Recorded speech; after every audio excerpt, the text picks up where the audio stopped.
the peak in order for it to operate best. By exposing the turbine 8 inches above the peak or ridge line, it allows the turbine to be open to wind from every direction and operate at maximum efficiency. Now, does it matter where we mount the turbine, if it's on the front or the back of the roof? You definitely want to put it on the back side so that it's not seen from the front. Okay, great. We're ready to get started. Do you have your instructions? Now follow along through the 6 steps.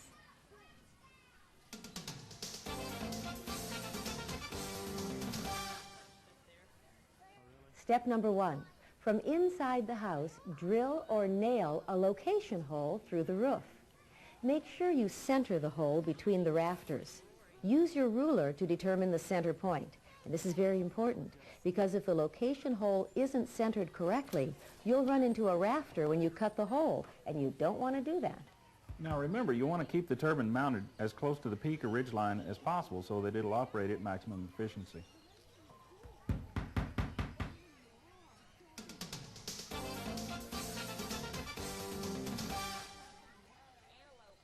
Step 2, the rest of the installation takes place up here. George, what's next? First we find the locator hole that we put in the roof before. Oh, right, from inside. Exactly. Then we locate the flange right over the center of that nail.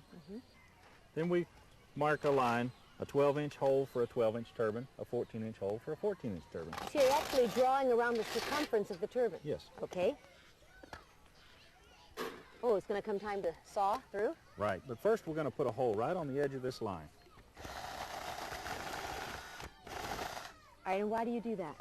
So that we have a hole to start the saw with. Makes it a little easier. Right. Okay. While George is sawing along that line, if you do have a saber saw, it's okay to use that too.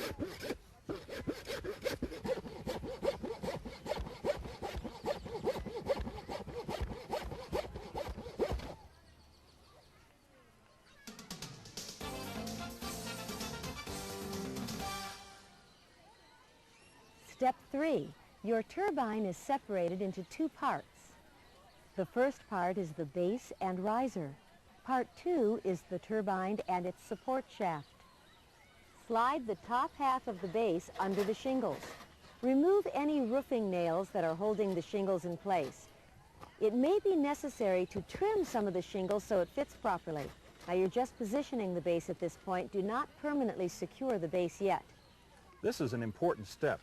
With the base in position, we need to set and determine the proper angle for the riser. This is the riser. It will be necessary to loosen the buckle in order to adjust the riser. Now to do this, you may have to rotate the base in conjunction with the riser, and don't worry if you don't get it right the first time. It may take a couple of tries. But we keep trying till we make sure that the base and riser is perfectly level. So you can actually move the base around and the riser separately. Yes. Now with the riser level, we're ready to move on to step number 4.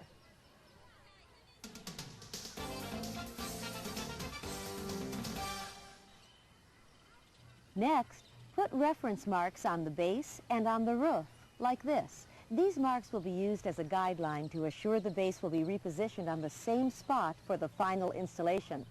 Now all we have to do is remove the base and riser and go on to step number 5.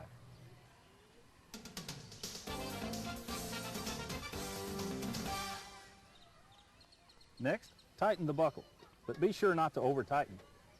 Now we're ready to finish up.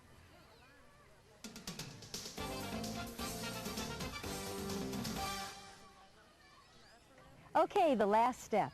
First, align the turbine shaft support holes with the riser holes. Lower the turbine into the riser. Tighten the riser to the shaft support with the screws provided in the box.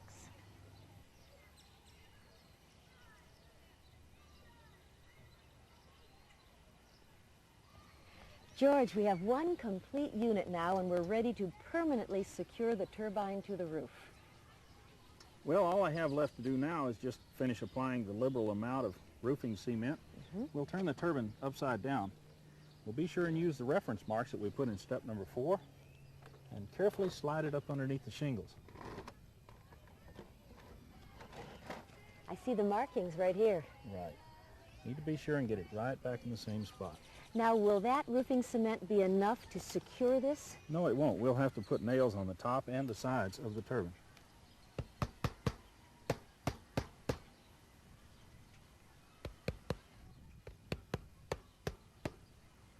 Do we need to be concerned about sealing these nails? Yes, we do. We'll need to put a pretty healthy amount of roofing cement on the seams and the nails just to make sure that it doesn't leak.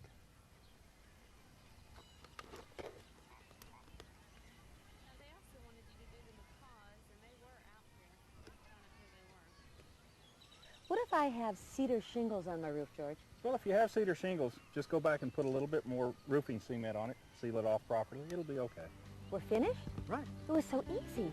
All right, but I have some questions for you. What if the turbine is not rotating properly?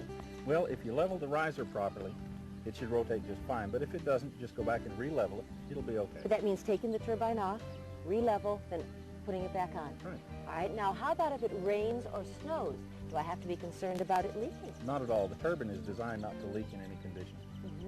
And in a few weeks, am I going to hear some squeaking noises? No, the turbine has a plastic Delrin bushing in it, and it's designed not to squeak at all. Oh, that's great. It looks beautiful. In a bit of time, is it going to change color or rust? No, it won't. It has a galvanized coating all over the turbine with every part, and that will not rust. I'll tell you, you have all the answers, and you did a great job. Thank you. You have good information.